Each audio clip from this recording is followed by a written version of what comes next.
istaula yang bermakna menguasai. Sekarang muncul pertanyaan, apa bedanya dengan ulama salafi yang kemarin kita tonton videonya?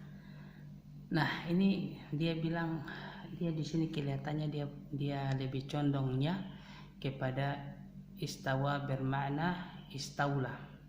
Dia condong kepada istawa bermakna istaula, yaitu menguasai.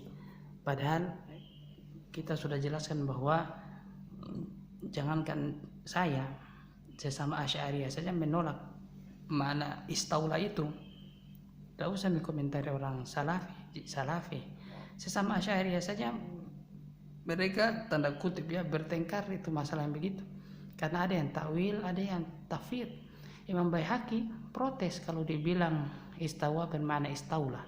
Imam Baihaqi dalam kitabnya Al-Sifat dia protes, dia bilang tidak mungkin bermakna, tidak bisa dipakai makna istawa itu istaula, karena itu memahami istawa dengan istaula itu hakul bashar itu untuk manusia, bukan untuk Allah.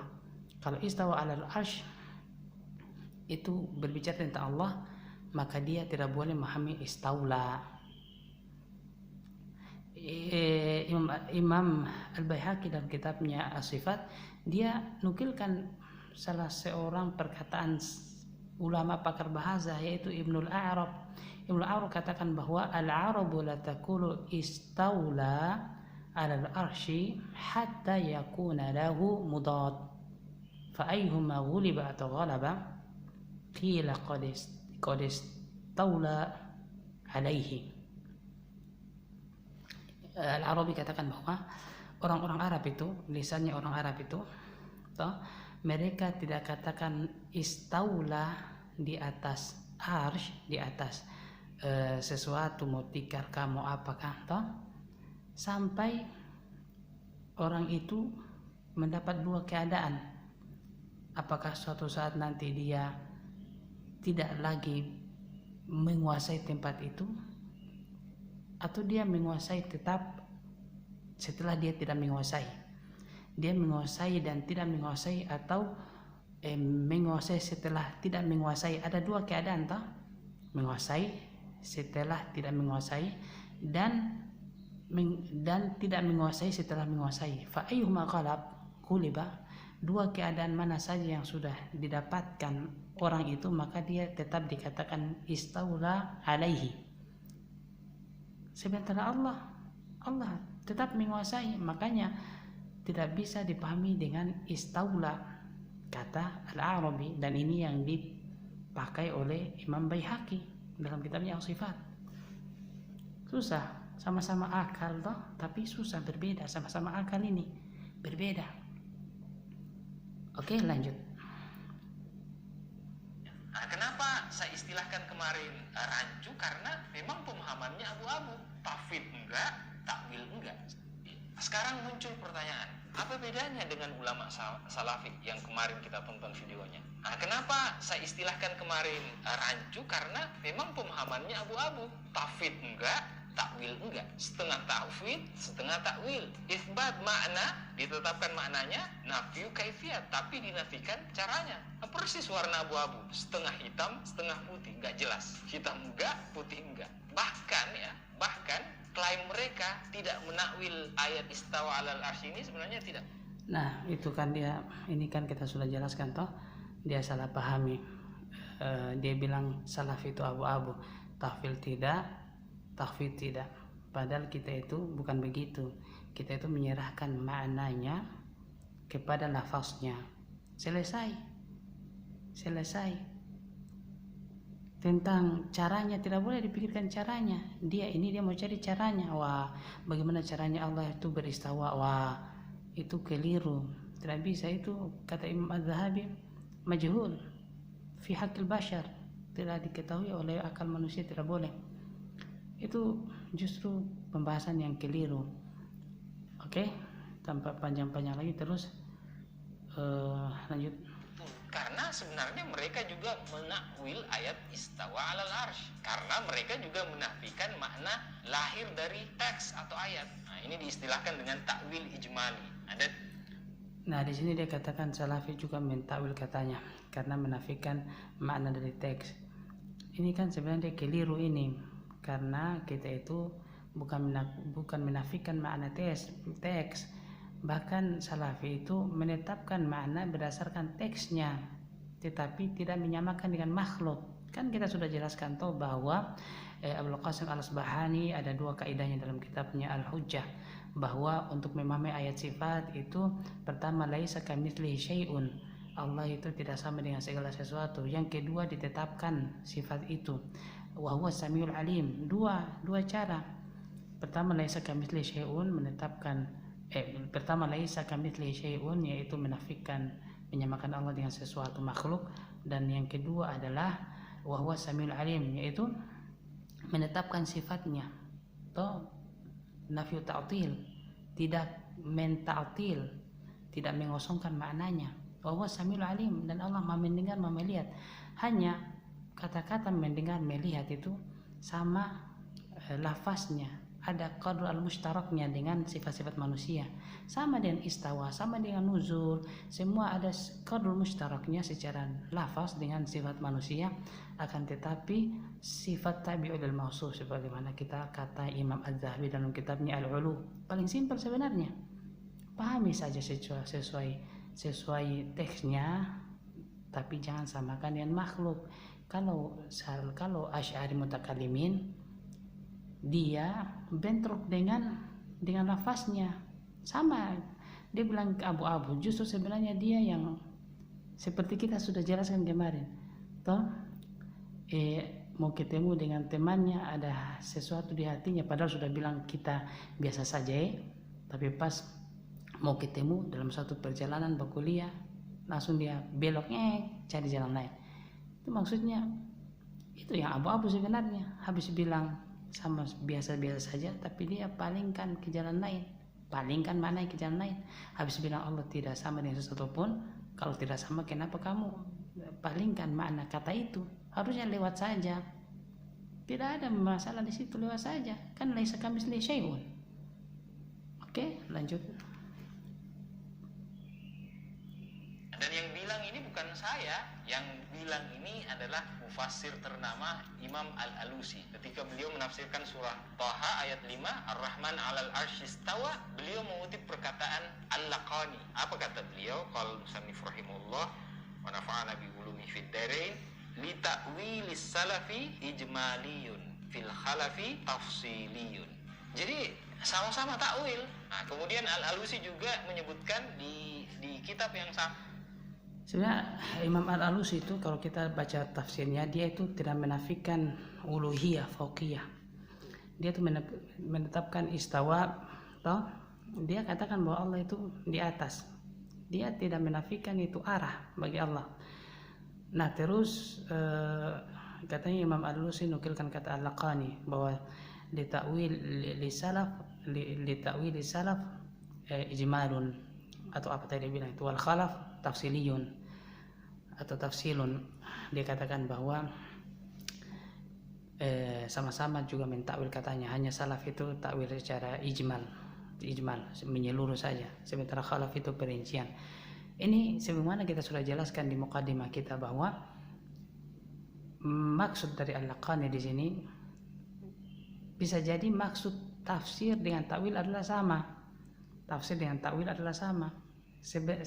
Selama takwil adalah idahu wal bayan syai', menerangkan sesuatu ayat, maka itu adalah tafsir. Tah? Kita sudah jelaskan tah? Oke, hanya dia yang bingung kan? Dia yang bingung. Lanjut. Sama di juz 16 di halaman 665, saya bacakan lagi ya supaya lebih yakin. Wa kana syekhuna al-allamatu Alauddin yaqulu ma alaihi al-mufawwidatu ta'wilun wahidun wa ma alaihi al-muawwilatu ta'wilani faqad qila inna fihi ta'wilan aidan. Nah, ini inna fihi ta'wilan aidan lima fihi min nafil lawazimi wa zahirul alfazi anfusiha tattadiha. Nah, fafihi. Ini sebenarnya saya mau koreksi cara baca kitabnya. Anfusiha, kalau kita baca kitab itu tidak ada itu hukum makhraj, tidak ada itu dimasukkan hukum tajwid dalam baca kitab. Baca saja anfusiha, jangan anfusiha, kan itu bukan Quran. Tidak ada hukum tajwid yang tidak ada orang pakai baca kitab itu dengan hukum tajwid begitu. Saya kira dia juga sering mungkin dia luput ya, terlalu enak dia menjelaskan. Saya suka insyaallah. Terus ikhrajul lafzi amma yaqtadihi adh-dhahiru wa ikhrajul lafzi an dzalika lidalilin walau marjuhan ta'wilun. Nah, jadi intinya sahabat-sahabat harmoni sekalian, salafi juga takwil. Tapi takwil saja, takwil satu kali saja. Saya istilahkan satu langkah. Oh iya, kita mau komentari tadi panjang ya. Mudah-mudahan bisa 2 potong saja ini. Dia bilang Imam Al-Alusi Al-Mufassir menukilkan perkataan Alauddin Al-Bukhari kalau saya tidak salah itu. Asalnya dari Bukhara.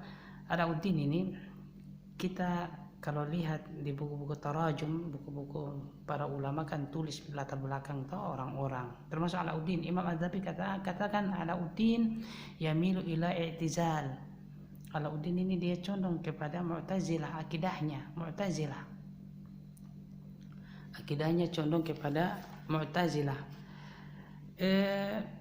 Oleh karena itu ya jelas dia mutakallimin toh, kita tidak terlalu di situ.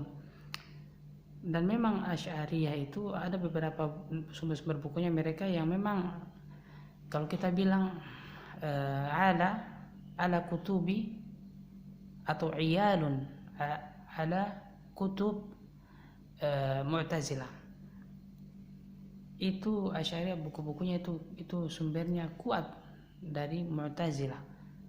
Termasuk misalkan Alauddin ini yang menjadi sumber di dalam tafsir Al-Alusi, itu juga tafsirnya Imam Alusi itu juga kan Alauddin Mu'tazilah.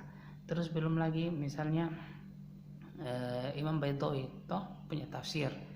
Al-Baydawi itu tafsirnya itu kayak edit atau banyak kutipan-kutipan yang dia ambil dari tafsir Al-Kashaf Zamalkashi itu Mu'tazilah. Tafsir Al-Kashaf itu banyak termasuk Imam Al-Badawi dia ambil banyak faidah dari sana. Termasuk akidah Mu'tazilah dan Asy'ari kan apalagi mirip, sama-sama menafikan sifat, hanya Mu'tazilah menafikan semua. Asy'ari dia nafikan ikhtiyariyah, sifat ikhtiyariyah. Asy'ari yang awal-awal seperti Abu Hasan Asy'ari Al-Baqilani dia menetapkan sifat zat, sementara Asy'ari mulai dari Abul Qasim Al-Qushairi, Abu Ma'ali Al-Juwaini itu mereka terbalik, malah meniadakan sifat khabariyah zatiyah, kayak tangan mereka palingkan ke ma'ani seperti dia ini. Oke? Lanjut yang terlalu panjang abangnya. Saja. Kalau khalaf Asy'ariyah takwilnya 2 kali, 2 langkah. Sama-sama takwil karena sama-sama menafikan makna zahirnya teks. Nah, tapi Asy'ariyah tidak berhenti 1 langkah saja, tapi tambah jadi 2 langkah. Nah, supaya lebih jelas saya mau kutip penafsirannya Fakhruddin Ar-Razi. Sebenarnya Asy'ariyah tambah menjadi 2 langkah, maksudnya kita salaf itu 2 langkah. Laisa kamitsli syai'un 1 wa huwa samiul alim 2. Laisa kamitsli syai'un kita sudah jelaskan itu menafikan, menyamakan Allah dengan makhluk. Wa huwa samiul alim menetapkan dengan qadrul mushtarak, dengan sifat ta'wilul mawsuf. Kalau Asy'ari justru sebenarnya mereka 1 langkah saja. Laisa kamitsli syai'un selesai. Wa huwa samiul alimnya tidak ada. Mereka buang itu. Karena mereka anggap lafaz itu dalam ayat sifat tidak ada qadrul mushtaraknya dengan makhluk, dengan Allah sama saja.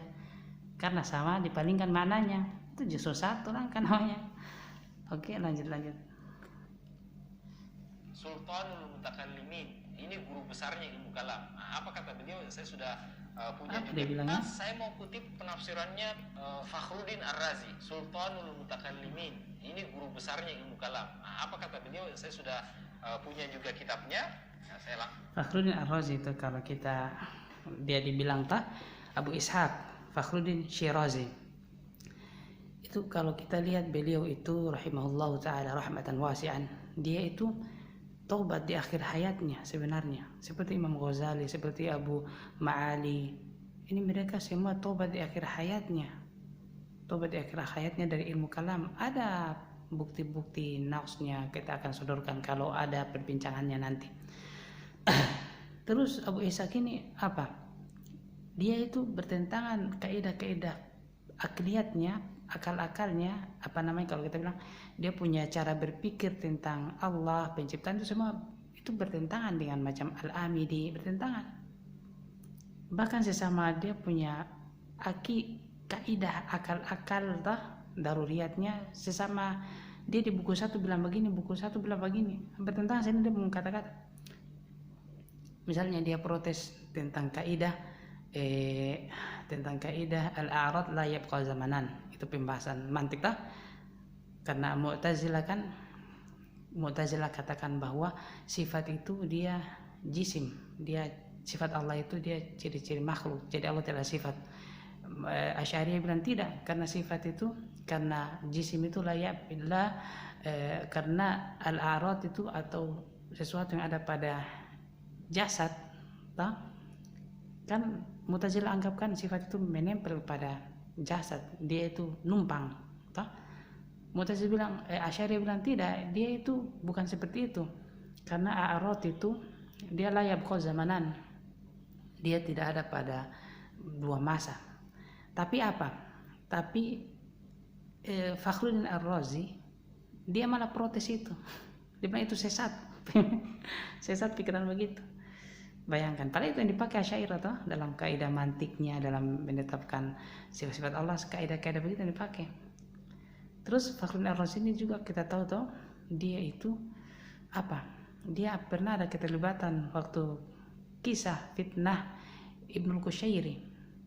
Ini kisahnya panjang, tawuran antara mazhab Hanabilah dengan Asy'ariyah pernah di Irak, gara-gara anaknya Al-Qushairi, salah satu termasuk 10 ulama pembesarnya Asy'ari yang kita kenal dalam sejarah Ibnul Qushairi.